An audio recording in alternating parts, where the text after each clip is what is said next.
حضرت عبداللہ ابن عمر رضی اللہ تعالیٰ عنہ فرماتے میں حضور کی مجلس مبارکہ میں بیٹھا تھا، ابو داؤد شریف میں موجود ہے، کہتے ہیں حضور دعا مانگ رہے تھے۔ دعا کیا تھی؟ دعا حضور یہ مانگ رہے تھے، رب اغفر لی، یا اللہ ہمیں بخش دے، وتب علیہ، اللہ ہماری توبہ قبول فرما، انک انت التواب الرحیم، بے شک تو توبہ قبول کرنے والا اور رحم کرنے والا۔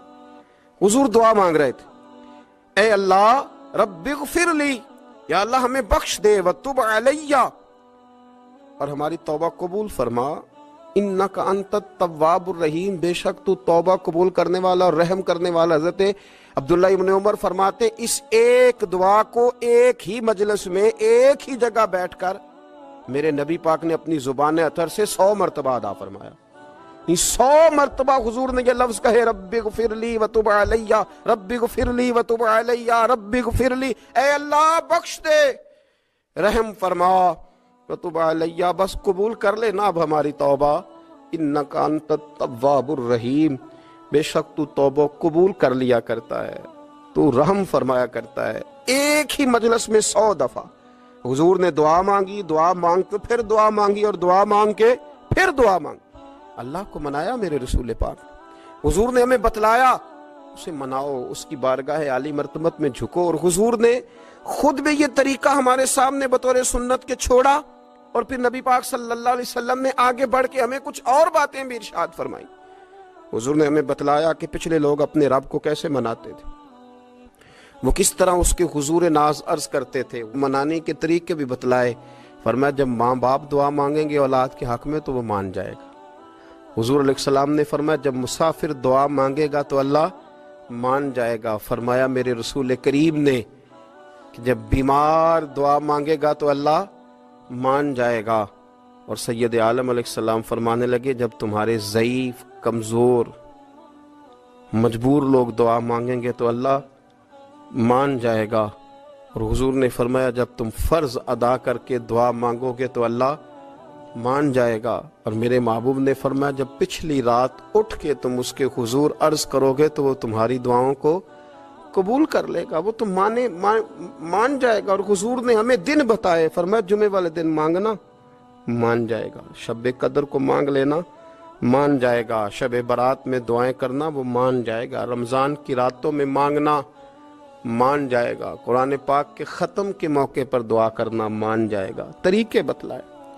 اب یہ ہے کہ ہم نے تو مانگنا تھا نا اس کی بارگاہ میں، ہم نے تو حاضر ہونا تھا، ہم نے تو جانا تھا، اب ہم نے آگے بڑھنا ہے، اس کے حضور عرض کرنا ہے۔ حضور نے ہمیں بتلایا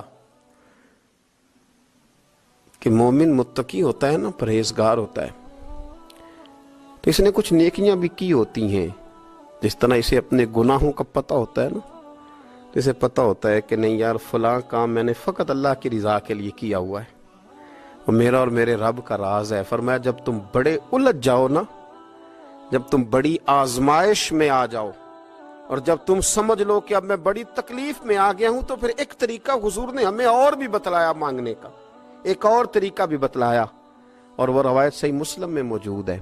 راوی حضرت عبداللہ ابن عمر رضی اللہ تعالیٰ عنہ، حضور فرماتے ہیں 3 لوگ سفر کر رہے تھے، یہ آپ اندازہ فرمائیے صحیح مسلم کی حدیث ہے، اور ذرا حضور کے سمجھانے کا ایک یہ رنگ بھی ہے اللہ کو منانے کا، ایک یہ انداز بھی ہے اس کی بارگاہ میں گزارشات پیش کرنے کا، یہ بھی ایک طریقہ حضور نے ہمیں بتلایا۔ اگرچہ اپنی نیکیوں کو چھپانا چاہیے، نیکیاں جو چھپی ہوئی ہوتی ہیں وہ قیمتی ہوتی ہیں، وہ قیمتی چیزیں ہوتی ہیں جو لوگوں نے چھپا کر کے رکھی ہوتی ہیں۔ حضرت عبداللہ ابن عمر فرمانے لگے کہ نبی پاک صلی اللہ علیہ وسلم فرماتے ہیں 3 لوگ سفر کر رہے تھے، رستے میں طوفان آ گیا، تیز بارش شروع ہو گئی، تو حضور فرماتے ہیں وہ تینوں بارش سے بچنے کے لیے ایک غار میں چھپ گئے۔ ہم کو پتہ ہے پرانے زمانے کے اندر غاریں ہوتی تھیں، اور لوگ جب سفر کرتے تھے لمبے تو پتھروں اور پہاڑوں کے بیچ میں سے سفر کرتے تھے، وہ غار کے اندر چلے گئے۔ اب چونکہ طوفان بہت زیادہ تھا، جب وہ غار کے اندر چلے گئے تو اللہ کے پیارے حبیب صلی اللہ علیہ وسلم فرماتے ہیں پتھر اوپر سے لڑکتا ہوا آیا اور غار کے منہ کے آگے آ کے اس نے غار کو بند کر دیا۔ اب اتنا تیز اور اس مضبوطی کے ساتھ وہ پتھر لگا اور اتنا صحیح فٹ ہوا کہ اندر روشنی آنی بھی ختم ہو گئی۔ اب 3 لوگ ہیں، تھوڑی دیر تو وہ پریشان رہے کہ شاید اب کبھی بچ نہیں سکیں گے, شاید چاروں جانب اندھیرا ہی ہے اور اندھیرا ہی رہے گا, شاید یہاں سے نکلنے کے لیے اب ہمیں کوئی رستہ میسر نہیں آئے گا.